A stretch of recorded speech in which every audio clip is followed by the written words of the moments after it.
এভাবে কস্টিপ দিয়ে নাকি দিলে তোমার চোখের মাঝখানে একদম খুব ভালো সুন্দরভাবে ভলিউম দেখাবে। আর চোখের ল্যাশগুলো দেখো কত সুন্দর হয়েছে। সত্যি কি তাই? তাহলে চলো আজকে সেটা আমিও করতে যাচ্ছি। তো এরকম একটা কস্টিপ নিবো। কস্টিপ নিয়ে আমিও সেই আপুটার মতো করে চোখের মতো করে একটু টানা দিব। যদি একটু কস্টিপ আছে, একটু কষ্ট হচ্ছিল।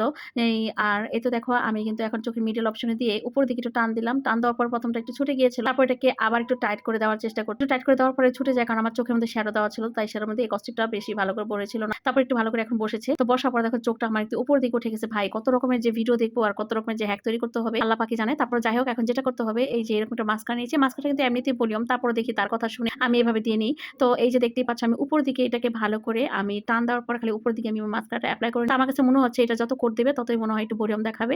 আমি কিন্তু এইভাবে দেওয়ার পরে চোখটা কিন্তু দেখতেই পাচ্ছ, আসলে কিন্তু আমার মাস্কারাটা চোখের ল্যাশগুলো একটু লম্বা লম্বা হয়েছে, একটু ভলিউম দিচ্ছে। আমার ল্যাশগুলো কিন্তু এরকম আস্তে আস্তে একটু ভলিউম হচ্ছে। একটু সময় নিয়ে দেখতে হবে কিভাবে উপর দিকে তাকিয়ে দিতে হয়। ভাই কত রকম ভিডিও যে করতে হচ্ছে। তো এখন লোয়ালের সময় এটাকে অ্যাপ্লাই করে নিচ্ছে। অ্যাপ্লাই করার পরে দেখো কত সুন্দর হয়েছে। আসলে কিন্তু ভালো লাগে। কিন্তু দুঃখের বিষয় যে এইভাবে টানা না দিয়ে আরেকটা কাজ তোমরা করতে পারো। একটা কাগজ নিয়ে চোখের উপরে রেখে তারপর তোমরা এইভাবে দিতে পারো। এটা কিন্তু একটা রিস্কের মতো ছিল। টান দিয়ে কখন যেন চোখে ভরে যায়, আমার ভয়ে ভয়ে কাজ করছে। আমি যারা ভিগিনার আপুর আছো তারা কিন্তু পারবে একটা চোখের মধ্যে একটা কালো মানে একটা কাগজ নিয়ে তারপর সে কাগজের রেখে তোমরা এইভাবে অ্যাপ্লাই করতে, তাহলে কোনো রিস্ক নাই। সেটা তোমার চোখের পাপড়িতেও পড়বে না, একদম তোমার শ্যাডোটা নষ্ট হবে না।